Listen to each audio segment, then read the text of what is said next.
Alors, bienvenue. Nous ne savons rien les uns des autres. Je vais donc vous demander de vous présenter, mais attention, par écrit. Choisissez ce que vous avez envie de dire sur vous qui vous exprime vraiment. Vous pouvez vous mettre en situation, vous pouvez parler de vous à la troisième personne, vous pouvez pourquoi pas écrire un poème en prose, que sais-je, d'accord? Vous voulez essayer de faire ça, hein, d'accord? Bon courage. Et ben voilà, c'est parti. C'était quand même pas mal de stress, pas mal d'angoisse en fait. On dit mais qu'est-ce que je vais pouvoir utiliser comme format qui me représente, qui représente ma personnalité. Donc là, ça fait réfléchir. Et finalement, au début, on est un petit peu désemparé. Au début, on ne sait pas comment commenter. Démarrer, bonne question. Écrivez n'importe quelle phrase. C'est une méthode qu'utilisait Cocteau, ça.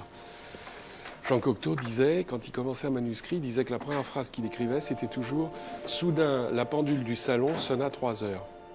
Et après, il écrivait. Et après, il rayait la première phrase. Je sais pas si c'est vrai, mais c'est une bonne combine, ça. Vous écrivez n'importe quoi, et après, c'est la deuxième qui compte. En même temps, c'est compliqué, parce que les écrivains ont du mal à parler d'eux, et en même temps, ils n'ont qu'une seule idée, c'est de parler d'eux. Donc, là aussi, il faut s'arranger avec cette affaire-là. Donc, autant le faire tout de suite. Allez, hop, parlez de vous. Et puis voilà. Il fallait se lancer, et puis c'était le premier exercice, donc je pense qu'on y va, et rapidement, on fait quelque chose. J'aimerais que vous essayiez de trouver dans votre texte le passage qui vous paraît bien, dont vous êtes content à la lecture, qui vous fait quelque chose. Voyez? Quelqu'un? Oui, si vous voulez. Donc j'ai mis juste un passage? Oui, d'accord. Allez-y. Alors, j'aime envisager ma vie à bientôt 40 ans comme un patchwork tissé d'étoffes chatoyantes et éparses, mais tenu par un lien unique, écarlate, qui la parcourt de bout en bout. Est-ce que c'est le début de votre texte? Non. D'accord. On continue? Un jour, Marguerite, ma fille qui venait d'avoir 6 ans, m'a dit dans un sourire enfantin « Papa, tu n'es pas un soleil, mais tu es quand même un gentil papa. » Je n'ai jamais eu la prétention d'être vraiment un soleil, soyons clairs. Pourtant, ce jour-là, j'ai senti le feu d'une gifle sur ma joue. Ouais, c'est bien. Ah, c'est bien, ça. C'est pas le début? Non. Non. Bon, continuons. J'ai les mains qui plissent au vent sur mon vélo, les doigts qui tapent et qui s'inquiètent s'ils ne parviennent pas. Depuis longtemps, la cigarette, outre son goût délicieux, est mon alibi contre l'action. À l'écrit, je peux faire chanter les mots dans ma tête et devenir une oratrice hors pair.